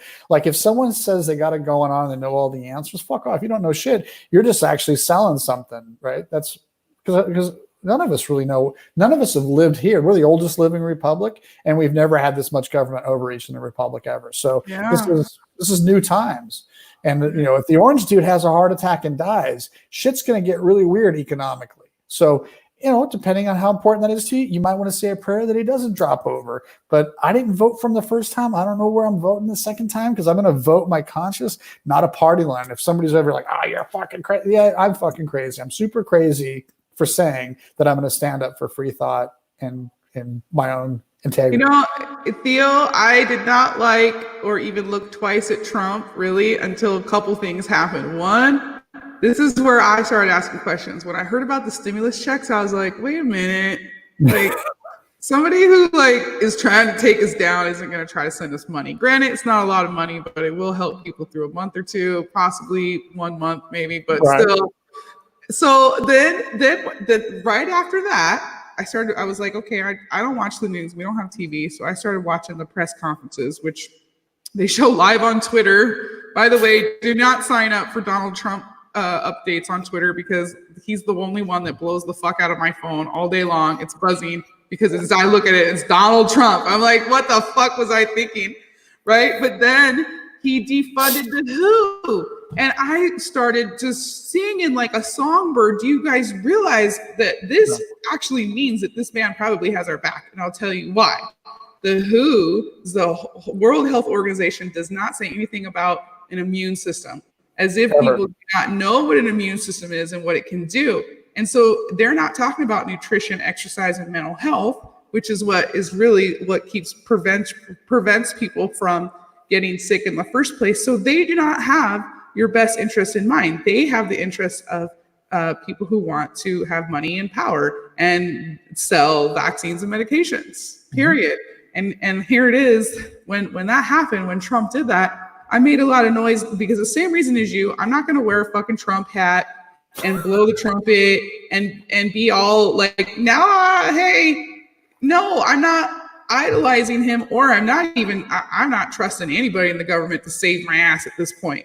Nobody, only me and what I decide to do.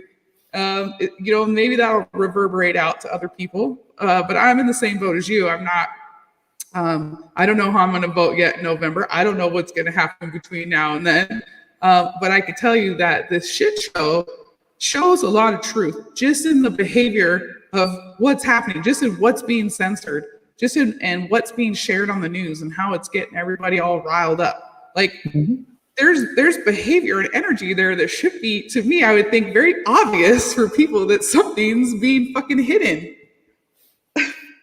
I'm not crazy. I don't think I'm crazy, but some days I question that. I think I'm crazy most days. I think this is so. I'll pose a what if. This is how I solve problems. So I love solving problems, and it probably stems from really wanting to do something amazing so people like me because I didn't feel adequate as a child. Fuck, I don't know. Who gives a shit what it is? But so, well, I mean, I'm sarcastic, but I think that's where it first comes from. But now I just enjoy the process. So I always ask the what if question. What if this is an opportunity for a major reset? What we've been suffering is that our lawmakers, our representatives, have for a long time been oligarchic in nature. It's a feudal system. They hurry up and get there, and then they're locked in for life to have a great life. I mean, Joe Biden shows up with his greatest distinguishment when he was vice president was he was the lowest paid, he had the lowest net worth of any senator in the history of the United States second to only one other one. And so he was the second, like, least wealthy senator we've ever had, and he becomes the vice president. And nowadays he's worth like $6 million or something. Like, oh, it's book deals. I didn't fucking read a book. Did you read a book the guy wrote? I didn't read a book. Did you write a book? I don't think you wrote a book. Did you write a book? You said he's worth billions, right? He is a Billions. billionaire. No. I think his net worth went from like $760,000 to $6 million. So he's not a billionaire. I'm sure the dude's got all kinds of backdoor deals, right? He takes. Well, that's just it. Yeah, there's parachutes in retirement. It's you know what I'm sure you've read the book Natural Cures They Don't Want You to Know About. I like it to refer to for the FDA stuff, right? This book just blows the whistle on this stuff, and one thing it shows is all these government agencies, hundreds of government agencies that are all supposedly nonprofit and supposed to find a cure. It's really just a money laundering scam, and it's like happening right under our noses, and it's just so amazing that people are not Clinton Foundation. What? Sorry, I just coughed out one. It's like there's just so many of them. But what I was going to say about here's the what if. What if the world's ready for normal human beings to stand up and say, fuck this shit. I'm willing to stand and represent normal people. Could we actually have representatives in government at the Senate, House of Representatives, federally and at state level? And one of my friends was like, no, you got to start like at the mayoral level, or you got to stay as a town councilman. And I was like, I'm going to go back to the Joe Biden example. Joe Biden was a law clerk for a Republican representative, and then switched to independent party to run for town council. Before he can even serve one day, he runs as a Democrat for Senate, and he gets the fucking seat. So here's Joe Biden, who eventually becomes the vice president, he didn't like work his way up. He just like lily pad jumped into so if he can do it, this is like what my favorite saying, what one man or woman can do, so can another. So if that twat bag can do it, anybody can jump up and say, Ocasio-Cortez, I don't give a shit if you like her, love her, hate her, think she's super smart, I don't give a shit, like whatever.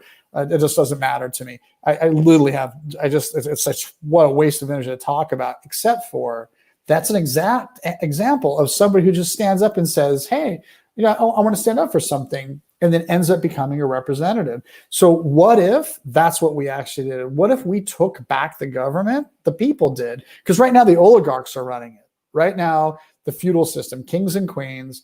My favorite thing is Hillary Clinton going and talking to the automotive steelworkers union and telling them, that she's with them and she can relate to them. Like, chick hasn't driven a car since like 1991 or 92. She's always had, she gets driven around. What does she know about cars? She doesn't even, that's a steering wheel, Hillary. I see it though. I see this kind of all unfolding a little bit more into the individual communities, like what you're trying to set up, right? Because if we're all gonna follow sovereignty, we need to hunker down in a group that share our values and like create a sustainable community, so we can all interact in the world. But I see your idea as being something a little bit more sustainable for our future, rather than just having like one, like the way our government is, it's really, I guess I'm not articulating that well, but maybe you're picking up what I'm putting down. Like the individual just seems more supportive of. Yeah, I think what you're saying is, and then I have a slightly added viewpoint to it, is it starts with ourselves as an individual. And then from there, it goes to family, and from there, it goes to tribe and community, and from there, it goes to nation. That's how it's supposed to work. Starts with you, family, right? Community, nation. If you fucking jump and go nation, you're a fascist, nationalist, right? Don't do that. Like, start with like, take responsibility for your own shit, right? And then define what your family is. So we can't really build a successful tribe in today's culture if we don't really know what we stand for. So a lot of times people are like, well, these three things matter. Everything else I'll just adjust to. Fuck that. Don't adjust to anything. Stand up for yourself and decide what you care about and what you don't care about. But I also think that we've been asleep for too long when it comes to government. The government has expanded far beyond what it was ever intended to do. We're really unique. I wish we would all go back, because I surely didn't pay attention in school. Fuck, there was too many things to do. If we did, we would understand the uniqueness of the Constitution.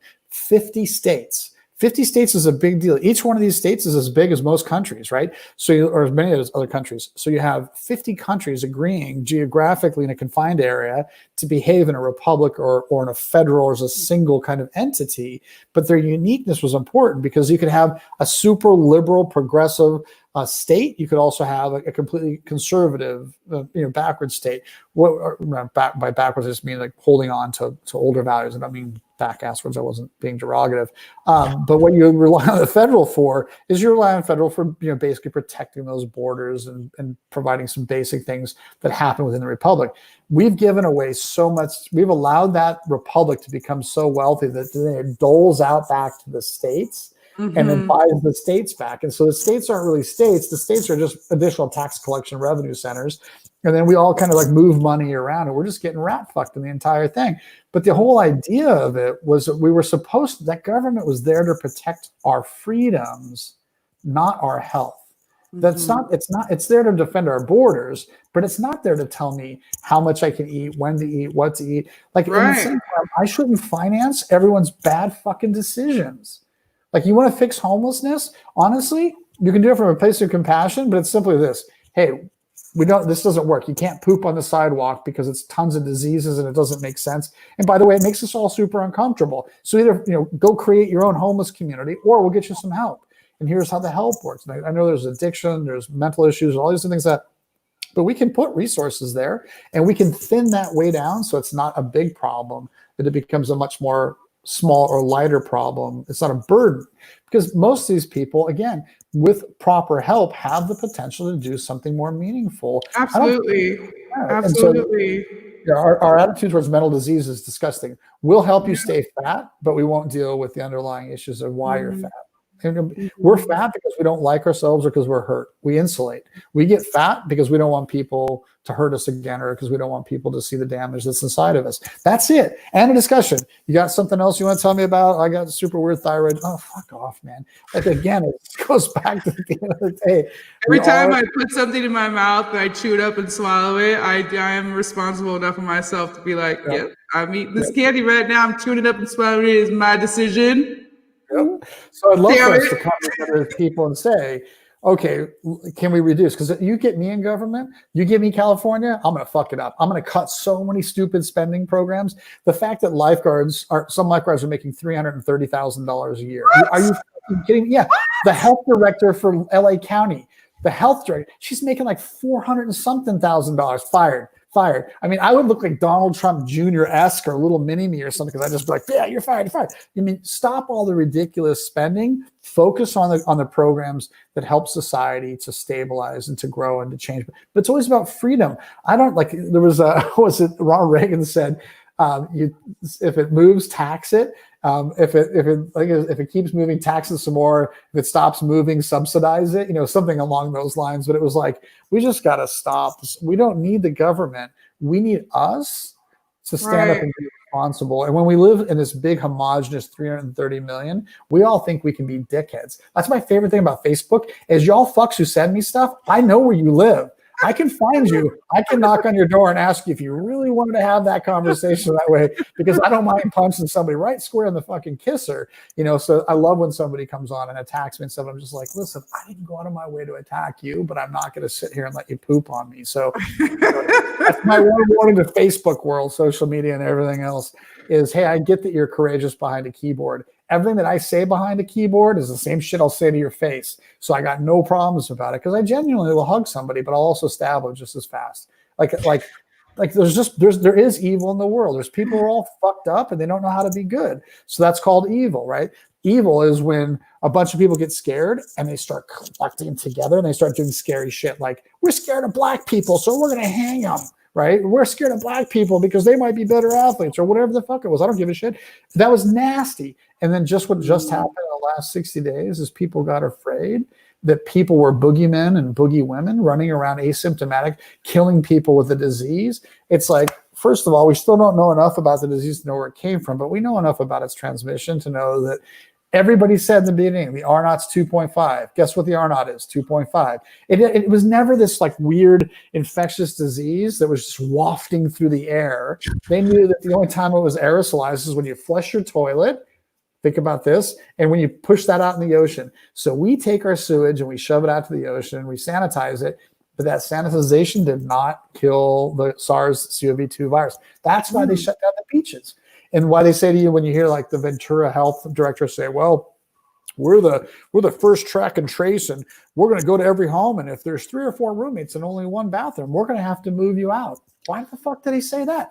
Because when you flush the toilet, guess what? That's mechanically aerating, and the shit gets aerosoled up in the air because we're pooping out that virus. Oh, so maybe it's not the asshole trying to shop for groceries who has no symptoms and no one's like, you're not going to walk by and someone's like, hi, oh God, he gave me SARS. Fuck. It's like, it's insane. It is. It's really creating a lot of, I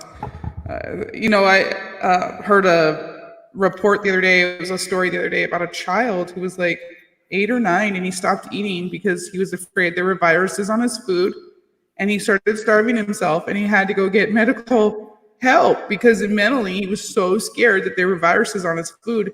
And now they're talking about this is very real and scary for children. So they're talking about having them wearing masks at school, they can't play together, they can't touch. These are just things that I'm hearing. And of course, there are different narratives out there. It may or may not be true. But this is no, we're in California. It's true, girl. In California. See, like that's gonna traumatize a big group of people. I mean, that if I was a kid being sensitive, that would have affected me.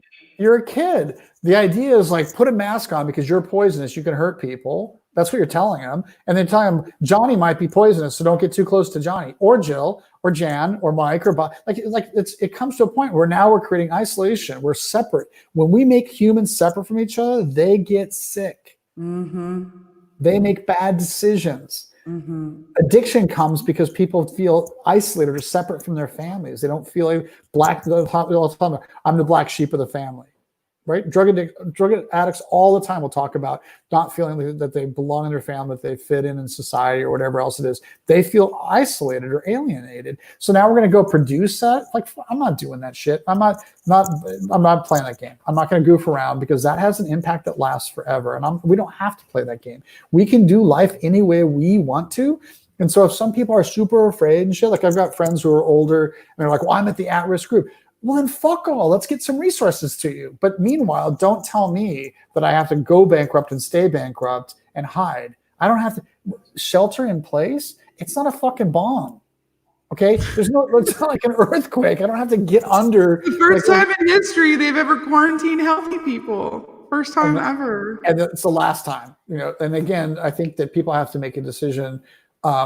Love can abound and we can still be strong and violent. That's the thing that I think we have a hard time with as we're trying to define and propagate the idea of being more love-based. Love is, in my opinion, love is learning to accept others for who they are, where they've been and where they're going to, and the fact that they can change any of it. Loving myself is being comfortable with where I've been, where I'm at, where I'm going, what I can become. I just learn to be comfortable. If I don't like my past, then change the things. But don't carry it along like some badge of shame or anything else. But in loving, when somebody comes to you to take something by force or do harm, you can want to hug them as much as you can. But I promise, a chokehold is going to work a lot better. Or a big punch. I love the chokehold. Yes, when I'm doing it, not the other way around. Well, I like when someone tries to throw one on you, fine, just get a hand up in there. You're just like, oh yeah, I'm gonna hurt this person for trying to hurt me, right? You get a hold of them. Don't let them get memory. We never did roll together, and I won't do jujitsu now because it's I have a lot of work to do, and I have a lot of injury from so much jujitsu. Yeah. My neck does not want to get cranked on anymore. No. I'm so careful with my neck, but. What a great experience because now I have that in my muscles. And so, I think as we look at freedom, can we have freedom without violence will be our next question. And we have to ask as a society, can we accomplish it? And I know it's possible, but I'll also tell you statistically, it's not probable. So then you have to ask yourself, how far will I go? I know my answers. You come in with force, I respond with force, and it's force times X. I'm never gonna, if you come at 50%, like in jiu-jitsu, we used to always say, hey, you come at me hot, I'll come back at you hot, right? When you're rolling with somebody you've never rolled with before, you're like, I'll go as fast as you go. So it's the same way in this new, the new norm is going to be, hey, fuck face, you come at me hot, I'm going to come at you at hot +2.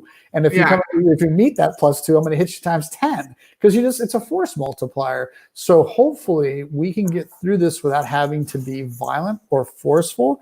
But it was violent and forceful to some people when we started going out and demonstrating, when we started attending and saying, I'm taking off my mask, I'm standing in close proximity, and I'm making a statement that I can't be owned or controlled. A bunch of my friends were like, you're dangerous, you're going to kill people. And I'm like, how many more people ended up in the hospital for hospitalization? No uptick. When over 100,000 people went to Huntington Beach over that 3-day weekend, how much of those local hospitals up? One nurse tried to tell me, oh, my hospital is full. I was like, you should never lie, because all that shit can be figured out in about 10 seconds today in the world of the internet. I've got tons of nurses and tons of hospitals who send me, yeah, we have 3 patients in ICU, or we have 10, we have 3 on ventilators. How much can you hold? 100 or 60 or 40, right? Or $21 million. Suicides, like we haven't even brushed the tip of the iceberg of suicide. It's been articles now showing that there's been more suicide attempts in 1 month than in a whole year. This is very sad. This is very real. This is a difficult thing to ask of people who are already unstable. And it's also so sad because we really are birthing a golden age. We really did come here to change humanity and shift, and we're just in the beginning of it. And so to take your life now, you're taking yourself out of the greatest history of the universe right now. Like, this is a huge time energetically. And so I could go on. But that wasn't a surprise. We had enough data to know that was coming. I started talking about that more than a month ago. I was saying, stop, we're hitting the tipping point. Every percentage of unemployment has a known quantifier. In today's basic population, you can expect about 42 to 44,000 more additional deaths of all causes. Other statistics are 87% for males, 54% for females. That for every time that you have this economic duress that's society-wide, you're going to see that much of an increase in all-cause mortality. But look at alcohol. Alcohol sales in-store were up 54%. Home delivery, 283%. You mix alcohol into an abusive home. I grew up in one. I can tell you right now, when a 267-pound former athlete, former military punches you in the nose and you're 14 or 13 or 12 or 15, it breaks bones. And when you add alcohol to that fuel, they don't lighten up. They go in harder. They become irrational. So like, I get all that. Like, I'm not like panicking, like, oh my gosh, I'm my trauma. No. I'm like, it's like life lessons. We all had them. We all know that it was coming, and we didn't do dick. So when the government says they were trying to protect us, fuck off. If you were doing that, you would have been rallying up mental health resources. You would have been not sending elderly people. Holy shit, Governor Newsom, Cuomo, those people are criminals in my mind on this one simple status. This is a simple fact right here. Both of them incentivized skilled nursing facilities to accept a patient into population with an extra $1,000 a week per person. So they were giving them a financial incentive to receive somebody who was infectious and dangerous to have inside of an already fragile but healthy, not diseased, society or group. And so more than like 30-40% of deaths that occurred in older folks' homes should have not happened. We could have protected them. So if you're telling me you're trying to protect me, fuck all. Your actions don't show it. They just don't. And so it wasn't like we didn't know that was coming. And so how are we managing it? Giving people $1,200? What the fuck's that going to do? Oh, California, we're leading the way. We're giving people unemployment. Yeah, you're incentivizing them to stay home. How about, here's money. Anybody want to start a business? Because we killed all the small businesses. Like in San Diego and places you've been, you'll go down the street, La Mesa, go down La Mesa Boulevard. I recorded it. It's out of business, available. Like all these stores closed and the streets are empty. And one of the busiest streets and one of the healthiest little communities you could possibly have. I mean, La Mesa, it's a perfectly healthy community that doesn't have shit going on now. And San Diego has 24% unemployment. Wow. Wow. Yeah, it's Vegas. People tend to kind of disappear in the night. I'm starting to see it happen now. Like, it's not, they're not really out about it, but it's coming. And again, I think I started off the show saying, my hair and makeup artist is leaving for Louisiana tomorrow. I'm so sad. Her and I built a business together, and so yeah, we're starting to see the dominoes fall. Yeah. And so love comes in many faces, in many forms and many faces. But to just be tolerant isn't necessarily love. Love includes tolerance, but tolerance also should have healthy boundaries. Like every part of our lives, there's equilibrium to everything. Any overuse of anything becomes its own poison. Any overuse. The overuse of a gift of service. If you serve too many people and not yourself, you'll become sick and die.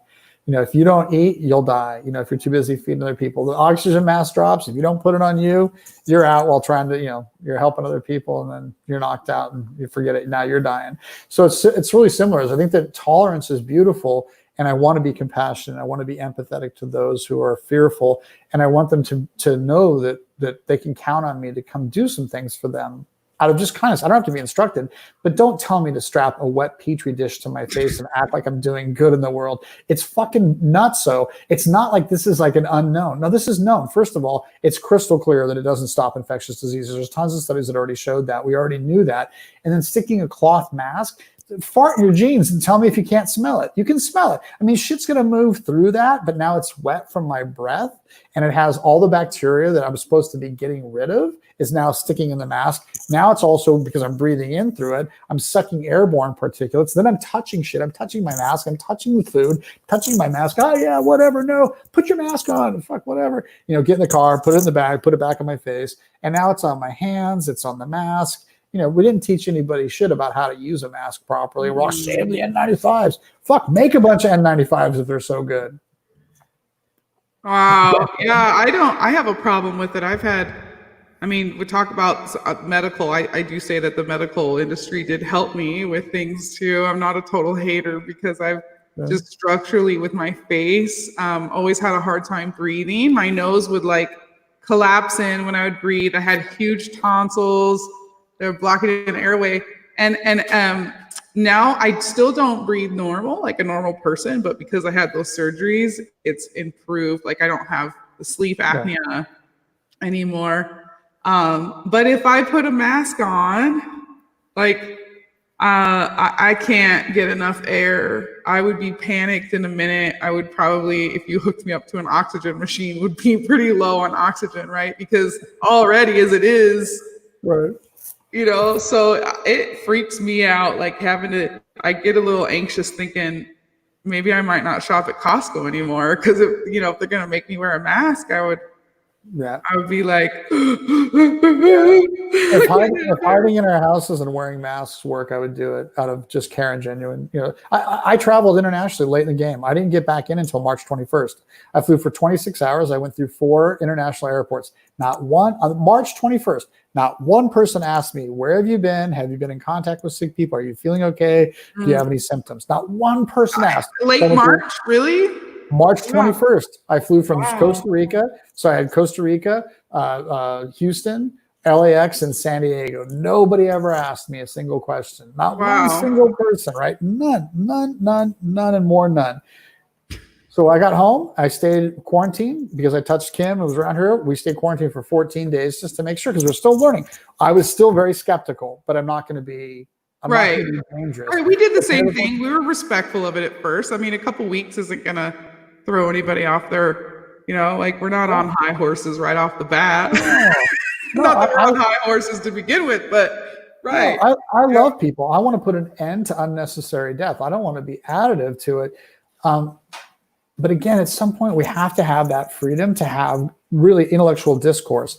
And I get it that some people just don't want to. Then hug somebody who's having it, but don't hug brands. I've got a super smart guy that I have some admiration for in my life for some reason.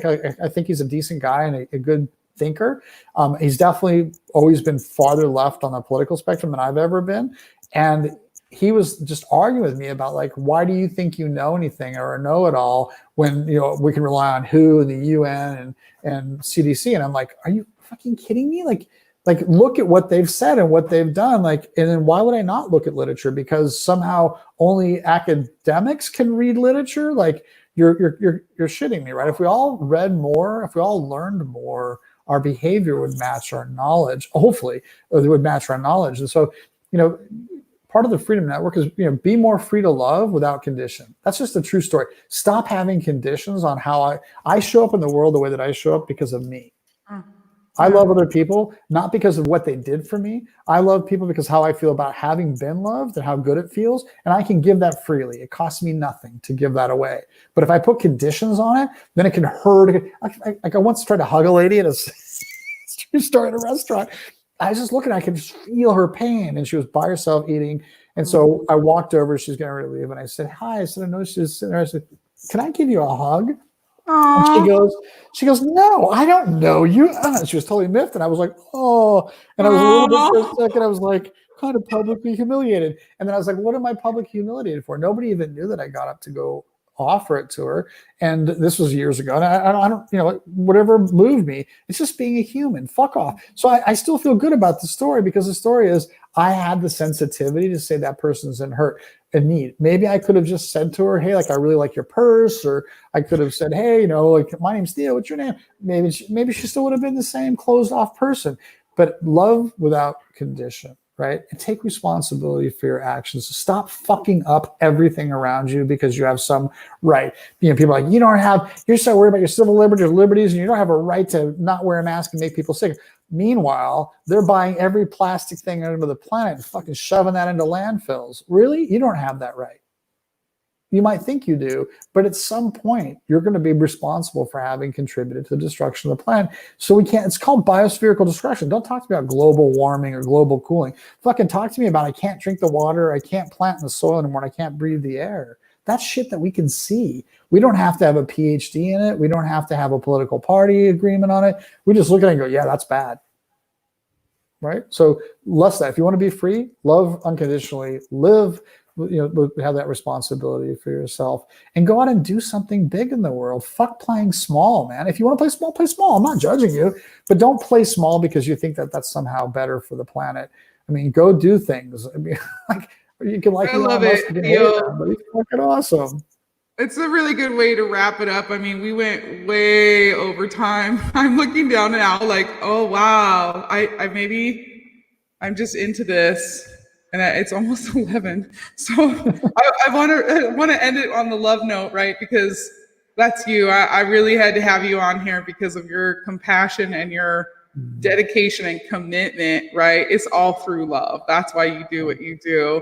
And that's why you've been successful. I mean, you've been hungry and somebody who is very, you always just you have so much energy. I think you're a manifesting generator. Have you ever looked up human design before? I have. It's hard for me to quantify all of it. So for me, I pretty much just keep my feet moving, and I just figure it's more fun to get back up and dust your knees off. That's my big life lesson to my children and to my friends is, on the field of battle, which most people don't actually play on the field of battle, when you get knocked down, just get the fuck back up. Because you haven't lost. If you're standing up, you're still going. So I think maybe that's manifesting. I just think that when shit gets really weird, get a bigger dream. That's it. Yeah. That's what Kim and I do. Yeah, it's the gift that you give. You bring a gift. I mean, you're humble, but you bring this gift to be able to put these structures in place, and we really need that right now. We need our brothers. We need our men standing up. We need our men getting back up on the battlefield, and we need our men getting on the battlefield who are not now. To get in touch with their power in between your legs, the power on your heart, power of God.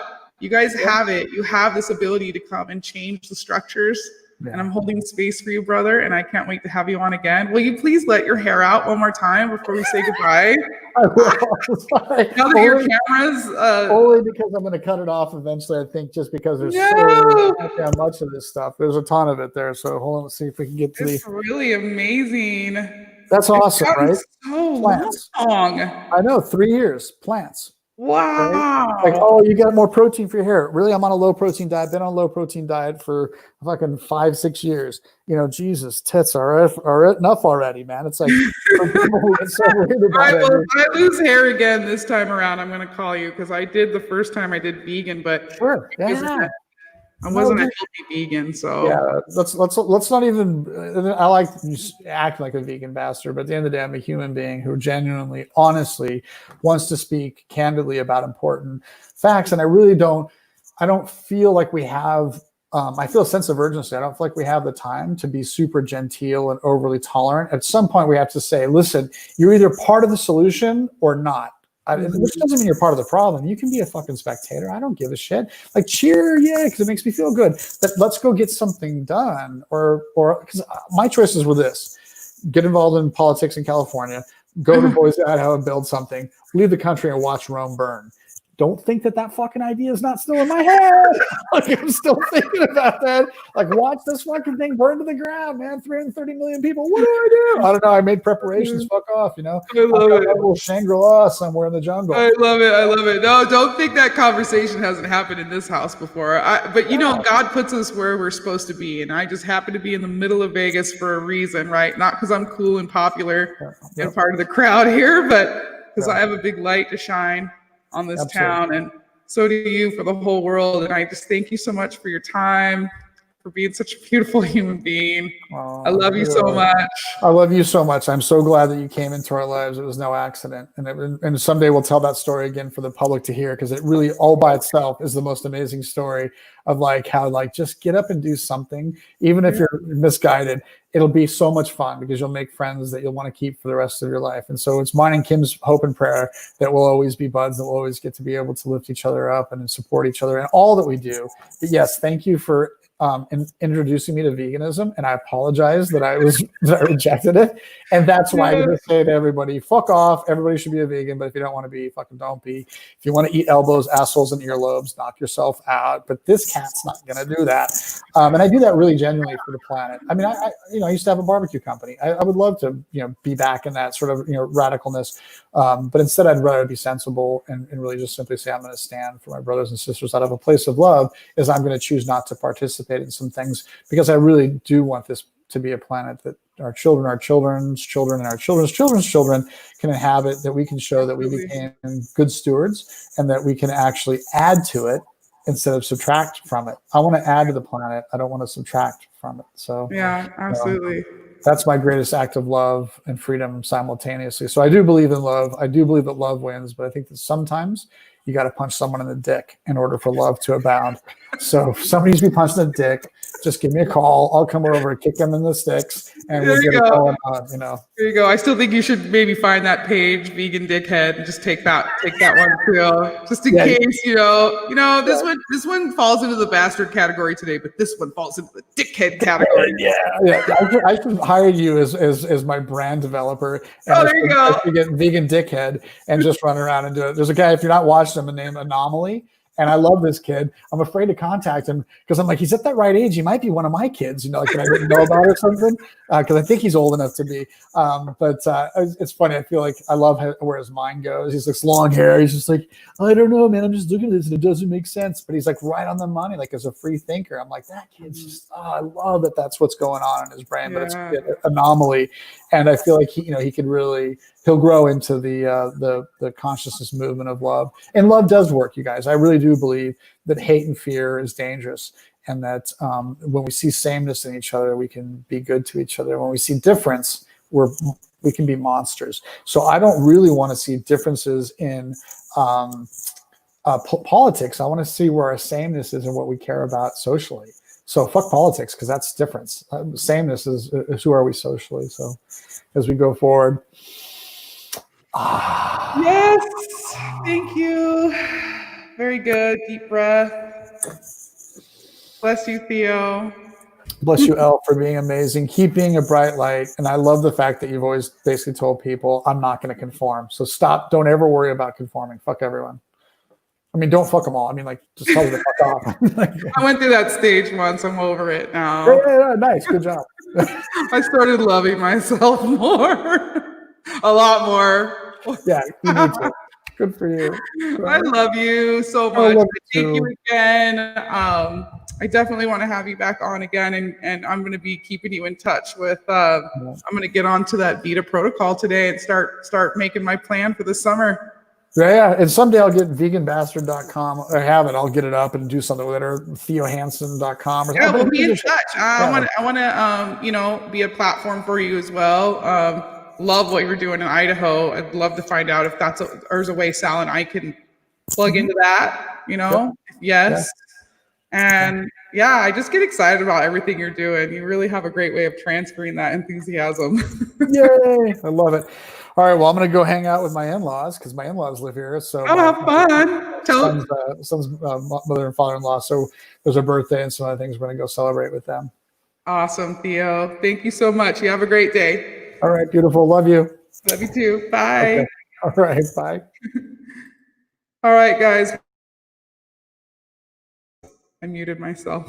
That was the longest show we've ever done so far. But it's now 11:01. That was Theo Hanson. I'm Elle Abbott in Las Vegas. This is Down the Rabbit Hole. The name will be changing soon. But thank you so much for joining us on Freedom Revolution Network. By the way, Freedom Revolution Network, right, is another network where we have free speech, where we're utilizing free speech, and we're utilizing this broadcasting network to create radio shows where people are speaking the truth, sharing news that's being censored. And we run on donations. So if you like these talks, you're getting some value out of it, please feel free to donate, even if it's $3 or if it's $5.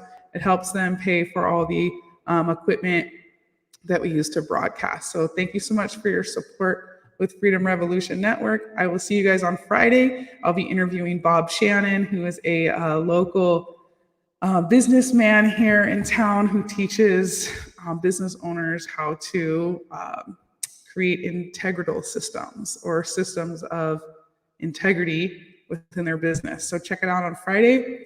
Of course, we'll be obviously talking about the current COVID pandemic and everything that's going on and what we can do with our businesses and how we can recreate them from that heart space and from consciousness. So thanks you guys for tuning in. Appreciate you. I love you all. Have a great day. Bye.